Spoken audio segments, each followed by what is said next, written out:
Tamam, çekiyor. Beraber. Tamam.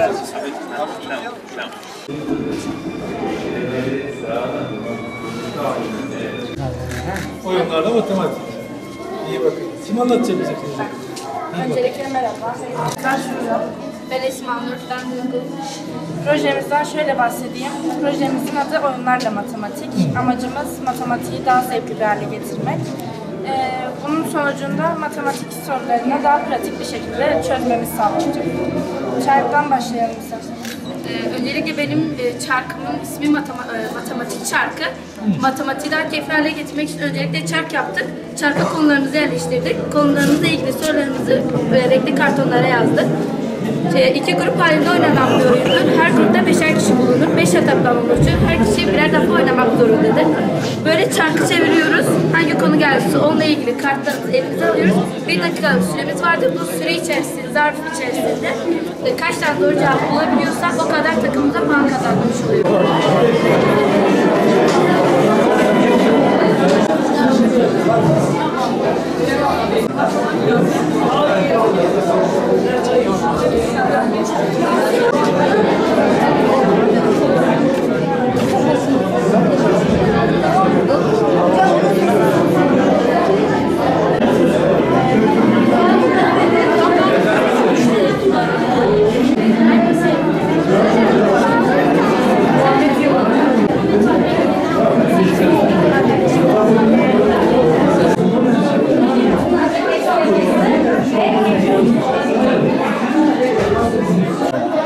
Projemizin amacı çocukların sözcük dağarcığını zenginleştirmek. Bu süreçte çocuklar hem kelimeleri anlamlarını daha kolayca öğrenir ve Türkçeyi daha güçlü tutarlar.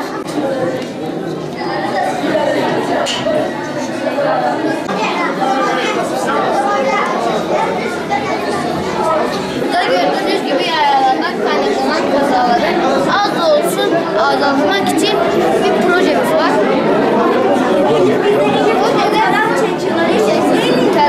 Telefon kullanan insanlar için bir cihazımız var orada.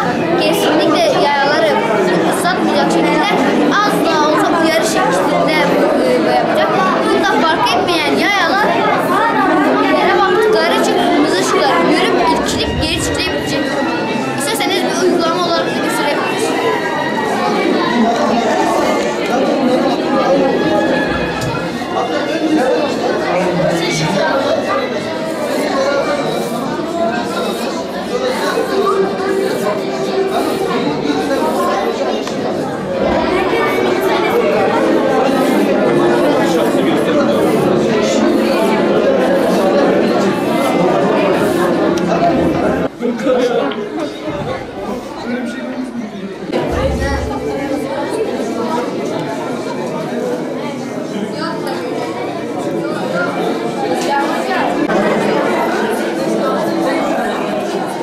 Müştakbel Ortaokulu olarak düzenlenmiş olduğumuz TÜBİTAK Bilim Fuarı 21 proje sergilenmekte.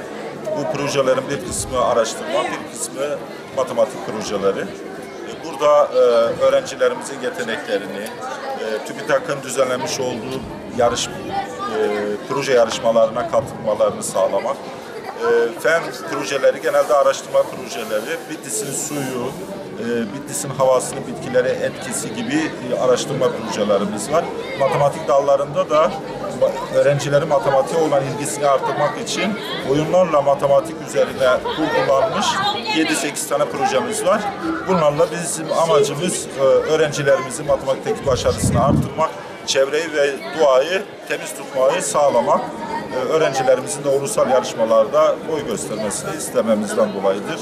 Gün açık kalacak projelerimiz bütün halkımıza açık, velilerimiz davetli. Açılış töreninden sonra velilerimiz, okul öğrencilerimiz tekrar fuarımızı gezebilecekler. Yaklaşık 70'e yakın öğrencilerimizin çalışması var. 14 tane de öğretmenin katkısı var. Danışman öğretmen olarak bu şekilde hazırlanan bir sergi.